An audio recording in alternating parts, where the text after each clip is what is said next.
Tenanglah jiwaku, sebab ku tahu Tuhan pegang kendali. Tuhan, hamba berdoa untuk setiap jiwa yang sekarang merana. Tuhan, tangkap basah-basah, Kau basahi dengan firman. Sampaikan sabdamu, kami siap mendengarnya. Sembunyikan hamba-Mu di balik salib-Mu, seperti yang Kau lakukan selalu setiap minggu. Terima kasih Bapa, di dalam nama Yesus Kristus. Haleluya. Amin. Saya percaya kalau ada di antara kita hari ini yang cemas, Tuhan akan sembuhkan kita dari kecemasan kita. Saya berikan satu topik judul yang cukup menarik untuk dibahas. Sangat-sangat indah pewahyuan di dalamnya tentang seorang yang gila namun menjadi waras.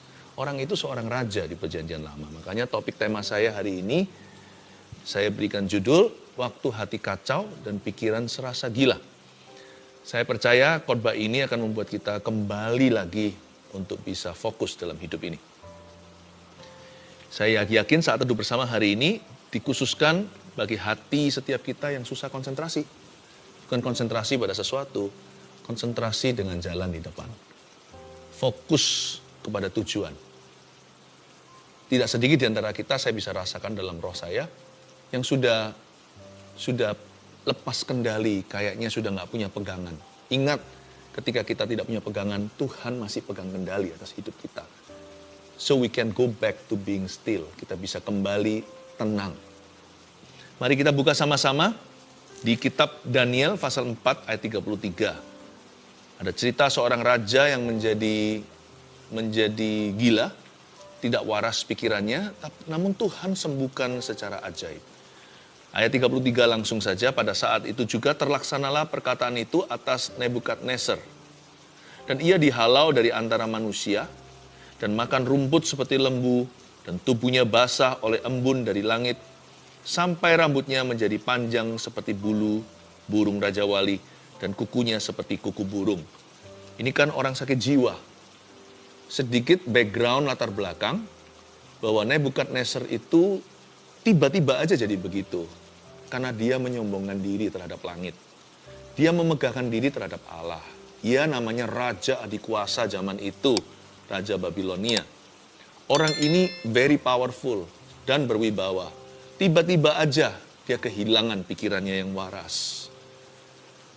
Apapun penyebab hari ini hati kita kacau balau, baik itu kesombongan atau tekanan, pokoknya kalau kita sudah melewati batas-batas normal, hati kita rasanya sudah hilang di dalam tubuh kita, Tuhan masih bisa kembalikan. Tidak ada kata terlambat, tidak ada yang namanya terlalu jauh yang Tuhan tidak bisa susul, lalu Tuhan tangkap kembali. Nebukadnezar menjadi seperti hewan. Kukunya panjang, rambutnya juga, tubuhnya basah, dan dia harus dikucilkan. Dia akhirnya diisolasi mandiri, karena sebagai kepala negara, dia akan mempermalukan bangsanya. Nah sekarang kita melihat ayat 34, apa yang terjadi padanya setelah itu. Tapi setelah lewat waktu yang ditentukan, aku Nebukadnezar menengadah ke langit, dan akal budiku kembali lagi kepadaku. Lalu aku memuji yang maha tinggi, dan membesarkan dan memuliakan yang hidup kekal itu, karena kekuasaannya ialah kekuasaan yang kekal, dan kerajaannya turun-temurun. Semua penduduk bumi dianggap remeh. Ia berbuat menurut kehendaknya terhadap bala tentara langit dan penduduk bumi, dan tidak ada seorang pun yang dapat menolak tangannya dengan berkata kepadanya, apa yang kau buat? Pada waktu akal budiku kembali kepadaku, kembalilah juga kepadaku kebesaran dan kemuliaanku untuk kemasyuran kerajaanku. Para menteriku dan para pembesarku menjemput aku lagi. Aku dikembalikan kepada kerajaanku, bahkan kemuliaan yang lebih besar dari dahulu diberikan kepadaku. Jadi sekarang aku, Nebukadnezar, memuji, meninggikan, dan memuliakan Raja Sorga, yang segala perbuatannya adalah benar, dan jalan-jalannya adalah adil, dan yang sanggup merendahkan mereka yang berlaku congkak. Sekali lagi ingatkan temanya, waktu hati kacau dan pikiran serasa gila. Belum gila sih, kalau yang ini gila sungguhan. Tapi hidup kita sudah merasa demikian. Berapa orang di antara kita hari ini merasa, aduh, sudah putus asa, bahkan kecewa. Hati kita itu udah kacau balau di dalam diri kita. Udah susah untuk tenang. Dan juga sulit untuk berdoa. Kalau kita mau ngaku ya, tidak sedikit di antara keluarga Saat Teduh hari-hari ini mengalami pergumulan dan tekanan sampai titik di mana sudah nggak bisa lagi berseru kepada Tuhan. Mau doa itu udah susah untuk berdiam diri. Mau baca Alkitab itu tergesa-gesa dalam hati, terburu-buru. Kita membacanya begitu aja nggak dapat apa-apa. Tahu kenapa? Karena hati kita lari-lari. Kita nggak bisa mikir satu hal gitu. Karena terlalu banyak hal yang dipikirkan. Sehingga sudah di luar batas, sudah masuk ke kategori overthinking. Orang yang overthinking sudah nggak bisa lagi ditangkap. Satu hal apa yang menjadi penyebabnya? Segala sesuatu sama-sama krisisnya. Setiap situasi, semua yang kita hadapi kritis semua. Kalau ditanya problemmu apa, nggak bisa tunjukkan salah satu. Ya pokoknya banyak. Aku ini bermasalah, semuanya problema. Sebutkan satu dulu, nggak bisa. Udah saking paniknya. Ini namanya panic attack. Siapa bilang panic attack itu hanya bisa kita alami waktu malam hari, waktu kita mau tidur. Ada pula orang-orang yang seharian panicking. Sepanjang hari around the clock, dari pagi sampai malam kembali pagi lagi, itu hatinya panik. Lama-lama kalau begitu ya, pikiran kita bisa nggak waras loh. Meskipun nggak sampai sakit jiwa, tapi pikiran kita sudah nggak tertib. Udah nggak bisa berbuat apa-apa. Dengan kata lain, kita sudah dilumpuhkan dari dalam. Bagaimana caranya kita kembali tenang? Setelah Nebukadnezar gila, mari kita pelajari kuncinya. Ayat 34. Tetapi setelah lewat waktu yang ditentukan, aku Nebukadnezar menengadah ke langit. Itu dia. Menengadah ke langit, matanya tertuju ke Tuhan. Kalau kita nggak bisa pinpoint, tunjukkan satu hal apa yang menjadi duduk permasalahan, karena semua masalah kita itu sama seriusnya, kita bisa mulai dengan Tuhan.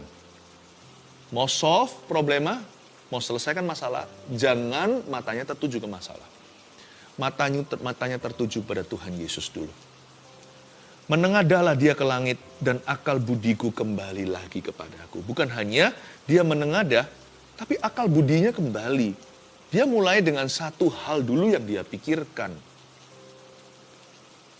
Saya nggak tahu pasti kira-kira apa yang dipikirkan Nebukadnezar detik ketika dia waras ya. Mungkinkah dia melihat, loh kukuku kok panjang, loh kok aku kok telanjang. Kenapa rambutku gondrong begini? Kenapa aku bau? Saya nggak tahu, dia mikir apa. Kalau dia mikir begitu, mungkinan dia down lagi. Saya yakin waktu dia menengadah ke langit, dia melihat sesuatu, cuma nggak ditulis di sini. Mungkinkah dia lihat ciptaan Allah yang begitu indah dan dia ingat penciptanya? Mungkin yang pertama dia ingat langsung adalah, oh Tuhan, aku berdosa, maafkan aku, tolong terima aku kembali dan ampuni. Atau mungkin dia berkata, aku masih muda, gak harus aku berakhir begini. Tuhan tolonglah aku bangkit kembali. Mungkin yang pertama dia pikirkan adalah kerajaannya. Hal kesatu yang muncul dalam benaknya, waduh kerajaanku bagaimana? Keluargaku seperti apa sekarang? Aku udah tinggal berapa lama? Nebukadnezar begini bukan mingguan loh. Cukup lama. Apa yang pertama kali Anda pikirkan itu menentukan apakah Anda keluar dari masalah itu atau terjerumus lebih dalam. Tulis dulu poin nomor 1 sebelum nanti saya lanjutkan. Waktu hati kacau dan pikiran serasa gila ya, ini saran saya. Arahkan hati pada satu hal dan serahkan sisanya. Arahkan hati pada satu hal dulu. Apa itu terserah, misalkan Anda punya 1001 problema. Anda mulai dengan satu problem dulu bawa ke Tuhan. Peduli amat apakah problema tersebut yang terkecil atau terbesar. Pokoknya pilih salah satu, jangan pujasera. Janganlah buffet. Jangan grosir tapi retail. Jangan makan sepuasnya. Pesan a la carte atau langsung dari menu mau nasi goreng atau mie goreng. Atau mau kuah. Pilih satu dulu, gandeng Yesus. Kalau satu itu soft, berubah trennya. Setelah itu mulai solusi. Dihitung-hitung kembali nanti ketika menoleh ke belakang, ternyata nggak 1001 kok. Kita ini jago membesar-besarkan. Kita merasa sudah kiamat karena segala sesuatu yang kita alami itu buruk. Kiri kanan kulihat semuanya permasalahan. Tapi sebenarnya nggak seburuk dan seberat yang kau kira. Kalau kita bisa serahkan satu ke Tuhan, sebentar lagi kita bisa serahkan semuanya. Kuncinya di sini. Tenanglah. Langsung arahkan matamu ke sorga dan pilih satu case, satu kasus, satu isu atau satu hal yang selama ini memberatkan hatimu. Mulai dengan itu dulu, dengan mata menengadah kepada Tuhan, carilah firman, masuklah hadirat Tuhan. Nanti lihat ya, rubuh tuh yang namanya tembok Yeriko dari kiri ke kanan. Mungkin dari kiri ke kanan atau kanan ke kiri, nggak ada masalah. Apa bedanya? Kalau sampai ada satu batu yang hancur, seluruh tembok sebentar lagi akan dihancurkan. Kuncinya terletak pada mulailah dengan satu hal. Lalu aku memuji yang maha tinggi ayat 34b dan membesarkan serta memuliakan yang hidup kekal itu. Karena kekuasaannya, ingat ya kekuasaannya. Ialah kekuasaan yang kekal dan kerajaannya turun-temurun. Jangan lupa. Yang menyerukan ini adalah orang yang berkuasa juga. Dia adalah raja adikuasa. Nebukadnezar ini di bagian dunia sebelah sana, zaman itu dalam peradaban Timur Tengah, Nebukadnezar itu super power. Tapi yang membuat dia gila adalah karena dia terlalu percaya pada kekuatannya sendiri. Apa yang membuat kita frustrasi kalau jujur nih, adalah karena kita terlalu mengandalkan manusia. Lalu ambruklah semua harapan. Lalu kita kehilangan pegangan. Nebukadnezar juga sama. Tapi kali ini dia bertobat. Dia berbalik arah, dia mengarah ke sorga. Sekarang yang dia muliakan dan puji adalah yang maha tinggi. Yang dia muliakan, yang hidup kekal itu. Dan ia mengakui kekuasaannya, ialah kekuasaan yang kekal, kerajaannya turun-temurun. Luar biasa enggak?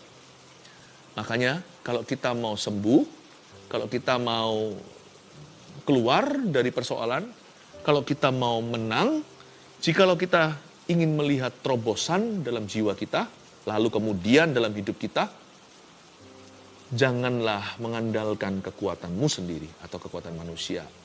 Maka itu tuliskan. Poin nomor 2. Waktu hati kacau dan pikiran serasa gila, ini yang perlu Anda dan saya lakukan. Jangan katakan, aku bisa. Tapi Tuhan akan melakukannya melalui saya. Ubah pengakuan mulutmu. Itu akan membawamu pada kesembuhan. Itu akan menarik kita masuk hadirat Tuhan. Itu akan mendorong kita selangkah lagi dekat pada solusi problema. Jangan katakan, I can, aku bisa. Kecuali I can do all things through him who gives me strength. Aku dapat, aku bisa melakukan segala perkara, menanggung segala sesuatu dalam dia yang memberiku kekuatan atau kuasa. Jangan katakan, aku bisa. Tapi katakan, Tuhan yang akan melakukannya untuk aku. Aku tidak bisa keluar dari hutang ini, memang iya. Tapi Tuhan akan melakukannya bersama dengan saya. Aku tidak bisa ampuni orang itu sudah sangat merugikan keluarga kami. Tapi bersama Tuhan, aku akan bisa. Tuhan akan memberiku kekuatan. Tuhan akan memberiku roh pengampunan. Aku tidak bisa berdoa. Tapi biarkan Roh Kudus di dalam diriku membantuku dalam kelemahan ketika aku tidak tahu harus bagaimana berdoa. Dia berdoa dengan seruan tak terucapkan. Aku tidak bisa percaya, tapi aku percaya. Aku tidak bisa percaya lagi akan janji Tuhan. Rasanya aku sudah putus asa dan sudah pupus pengharapan. Tapi ketika Anda buka Alkitab, bukalah hatimu, taburi aku dengan firman karena iman timbul dari pendengaran. Biar Tuhan yang mengerjakan di dalam dirimu. Anda semi pasif aja. Aktivitas Anda hanya satu, akui dengan iman bahwa Tuhan bisa. Tuhan masih mampu dan Tuhan akan melakukannya melalui dirimu. Saya selalu mengucapkan kalimat ini dalam bahasa Inggris dulu, nanti saya terjemahkan. Ketika saya lemah iman, saat saya kurang percaya, ketika saya hampir give up atau sudah ingin menyerah, saya selalu ingatkan diri saya sendiri dengan pengakuan-pengakuan di mulutku. Dengan pengakuan iman ini. God has done it for me. And He will do it through me and with me. Saya katakan begini dalam bahasa Indonesianya. Tuhan sudah melakukannya untuk saya. Saya selalu ingat apa yang Tuhan lakukan bagi kita. Yesus lakukan 2000 tahun lalu. Saya selalu menoleh lagi dan lagi ke Kalvari. Satu hal yang kita diperbolehkan untuk menoleh ke belakang, bukan untuk mengingat-ingat lagi kesalahan orang lain, atau mengingat-ingat kegagalan kita sendiri. Jangan hidup di masa lalu, jangan hidup dalam trauma, jangan ingat-ingat dosa. Apalagi kita mengulangi dosa yang sudah kita tinggalkan. Tapi satu hal diperbolehkan. Kita boleh menoleh ke belakang dan kita tidak akan menjadi tiang garam seperti istri Lot. Kita selalu diperbolehkan untuk referensi kembali kepada Kalvari 2000 tahun yang lalu. Kalau Anda memang mau menengok ke belakangmu, tengoklah Golgota. He has done it for me. Jesus has done it for me. He has bought that for me. Yesus sudah melakukannya untuk aku. Dan Yesus sudah membelinya untuk aku. Tuhan akan melakukannya lagi bagi saya hari ini. Yesusku tidak berubah dahulu, sekarang, sampai selama-lamanya.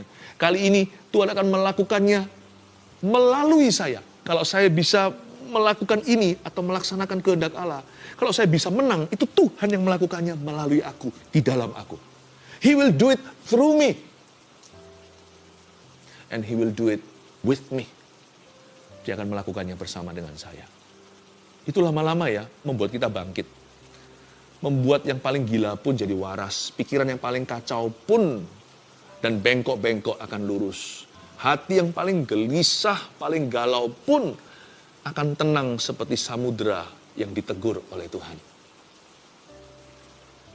Jangan katakan aku bisa, tapi katakan Tuhan akan melakukannya melalui saya. Look, kalau itu pengakuan imanmu, niscaya pastilah Anda akan masuk ke tanah Kanaan, tidak seperti 10 pengintai itu yang mati di padang gurun. Anda seperti Yosua dan Kaleb yang akan diperbolehkan untuk merebut tanah perjanjian by the grace of God, dengan kasih karunia Allah. Ubah pengakuanmu. Pengakuan kita bisa membuat kita mati di padang gurun atau masuk Kanaan. Pengakuan kita bisa membuat perbedaan antara hidup dan mati. Jangan dengungkan mulut sembarangan, sebab lidah bibir kita penuh dengan kuasa sebagai orang beriman. Kita sekarang baca di ayat yang ke-35. Ini pengakuan daripada Nebukadnezar, saya lanjutkan. Semua penduduk bumi dianggap remeh oleh Tuhan nih. Ia berbuat menurut kehendaknya, itu Tuhan, terhadap bala tentara langit dan penduduk bumi. Dan tidak seorang pun yang dapat menolak tangannya dengan berkata kepadanya, apa yang kau buat? Ternyata Tuhan menganggap remeh penduduk bumi. Ini bukan berarti Tuhan menghina manusia. Tapi maksudnya, Tuhan itu nggak panikan. Apa yang menggoyangkan manusia, apa yang membuat panik orang, yang membuat seluruh bumi itu masuk dalam chaos, dalam kekacauan. Tuhan tenang-tenang saja, bukan berarti Tuhan tidak peduli karena Dia sudah mati untuk kita. Maksud saya adalah Tuhan kita itu jauh lebih brave, lebih berani dari kita. Tuhan kita itu maha tahu, Dia maha kuasa. Apa yang menggoyangkan kita, bahkan tidak bisa menggoyangkan jari jemarinya. Tuhan itu menganggap remeh penduduk bumi yang suka takut-takut sendiri. Oleh karena itu kita diajari, remehkan yang Tuhan remehkan, hargai yang Tuhan hargai. Apa yang patut kita tinggikan, tinggikanlah. Apa yang tidak perlu kita takuti, jangan takuti karena ada Tuhan.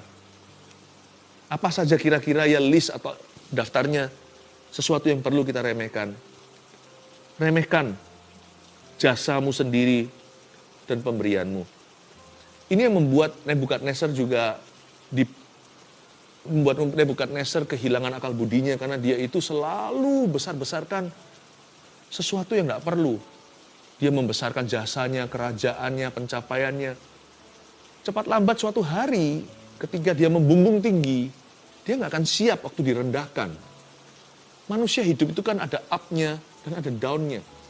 Janganlah kipas-kipas dirimu selalu. Janganlah tinggikan dirimu. Supaya nanti waktu hidup membawa kita turun, kita nggak stresan. Nebukadnezar itu terlalu membanggakan jasa dan kerajaannya. Remehkan. Remehkan juga saat-saat ketika Anda dizolimi sama orang. Apa yang nggak usah dipikiri, nggak usah dipikiri. Ampuni saja. Ngapain sih kita bergulut dengan sesuatu yang Tuhan tidak suruh?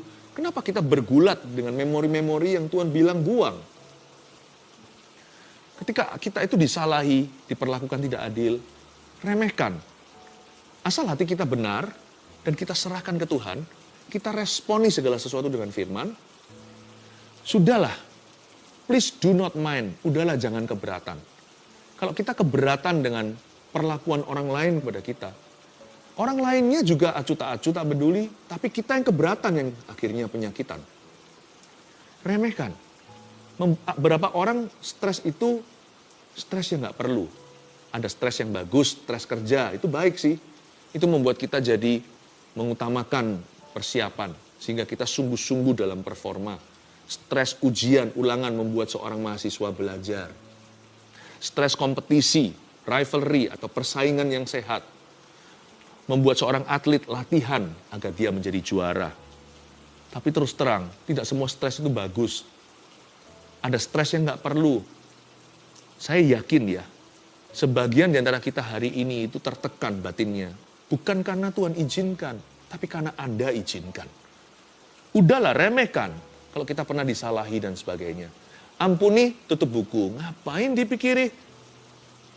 Tuhan tuh meremehkan penduduk bumi. Remehkan juga apalagi pujian orang, itu juga perlu diremehkan, bukan hanya hinaan. Dipuji orang nggak usah terus dipikirin, apalagi dibumbuin, lalu didengung-dengungkan, di replay lagi. Lama-lama akan membuat kita jadi lupa diri. Orang yang terlalu banyak kena pujian dan dia nikmati, orang itu tidak punya vaksinasi. Sedikit virus persoalan tiba, orang itu akan terkapar sudah. Udahlah, pujian jangan terlalu dipikirkan, hinaan juga jangan terlalu dipikirkan. Renungkan firman Tuhan siang dan malam, membuat hati kita waras, pikiran juga waras. Haleluya. Ayat 36. Pada waktu akal budiku kembali kepadaku, kembalilah juga kepadaku kebesaran dan kemuliaanku untuk memasyurkan kerajaanku. Para menteriku dan para pembesarku menjemput aku lagi, aku dikembalikan pada kerajaanku. Bahkan kemuliaan yang lebih besar dari dahulu diberikan kepadaku. Luar biasa nggak? Saya nubuatkan kalau Anda setelah saat teduh bersama hari ini bisa konsentrasi lagi. Ini yang saya sampaikan kan semuanya saran-saran praktis dari firman. Ini adalah solusi agar jiwa Anda tenang lagi. Dan supaya Anda bisa fokus kembali kepada panggilanmu. Fokus pada jalan di depan itu. Supaya kita bisa konsentrasi penuh. Saya yakin setelah ini akan ada terobosan baru bagi dirimu. Katakan amin. Setelah ini akan ada kemuliaan yang lebih besar yang akan menjemputmu seperti para menteri dan para pembesar Nebukadnezar menjemput dia. Ketika akal budinya kembali, nggak harus kita itu gila dulu baru akal budi kembali. Sebagian di antara kita itu sudah serasa gila. Belum gila, tapi sudah kehilangan akal budi sehatnya. Apa-apa kerja itu gerusah-gerusuh, tidak pernah tenang mengerjakannya. Apapun yang tidak tenang kerjanya, Anda tidak bisa merajut dengan indah. Apapun yang tangannya gemetaran, tidak akan bisa jadi itu sulam-sulaman. Hidup itu, indahnya, glori kemuliaan Allah itu pada detil-detil kehidupan kita. Nah kalau kita gemetaran tangannya, atau kita nggak tenang, terkesan terburu-buru dan tergesa-gesa, mana bisa hasil rajutan kita indah. Makanya itu kita jadi orang yang nggak pernah bagus apapun yang dilakukannya. Dikerjakannya nggak pernah lulus. Segala sesuatu yang diselesaikannya nggak pernah rampung. Makanya itu kalau Anda bisa tenang lagi sesuai dengan firman hari ini, saya tahu hadirat Tuhan akan membuatmu tenang. Saya yakin akan ada kemuliaan lebih besar yang Tuhan berikan dalam kehidupan Anda, apalagi tahun depan. Akal budimu kembali juga kebesaran dan kemuliaanmu, serta kemasyuranmu. Amin. Jadi sekarang, aku Nebukadnezar. Perhatikan ayat yang terakhir. Sekarang itu resolusi. Aku Nebukadnezar memuji, meninggikan, dan memuliakan Raja Sorga yang segala perbuatannya adalah benar dan jalan-jalannya adalah adil. Dan yang sanggup merendahkan mereka yang berlaku congkak. Ayat 37, jadi sekarang resolusinya adalah memuji, meninggikan, memuliakan Raja Sorga. Ini kan pujian penyembahan. Lalu dalam pujian penyembahan itu dia terus menyanyikan atau mengaku-ngakui atau menyebut-nyebutkan segala perbuatan Allah yang benar. Itu kan lirik pujian. Menyebutkan perbuatan Tuhan yang benar. Dan mendeklarasikan jalan-jalannya yang adil. Besar dan ajaiblah karyamu, adil dan benarlah jalanmu. Itu salah satu lirik lagu yang saya barusan quote. Nebukadnezar memuji dan menyembah Allah Israel. Dia praise and worship Jesus. Memuji dan menyembah Tuhan Yesus di perjanjian lama. Luar biasa. Waktu hati kita kacau dan pikiran kita serasa gila, jangan lupa ya, perbanyak memuji dan menyembah Tuhan. Sebab itu yang menyembuhkan dan menenangkan. Isn't this beautiful? Saya waktu membaca ini, saya melihat gak perlu loh kita itu obat penenang kalau kita tahu firman. Gak perlu loh kita obat tidur. Gak perlu loh kita itu sampai depresi. Sungguhan. Tidak perlu sebab kita punya pilihan. We have a choice. And choose to praise and worship Jesus. Pilihlah selalu untuk memuji dan menyembah Yesus. Waktu hati kacau dan pikiran serasa gila, coba apa aja? 1, arahkan hati pada satu hal dan serahkan sisanya. 2, jangan katakan aku bisa, tapi Tuhan akan melakukannya melalui saya. 3, perbanyak memuji dan menyembah Tuhan. Ayo kita memuji, menyembah Tuhan lagi. Sampai hati kita tenang, jangan akhiri saat duduk bersama ini. Saya tunggu sampai setiap hati yang gelisah tenang kembali.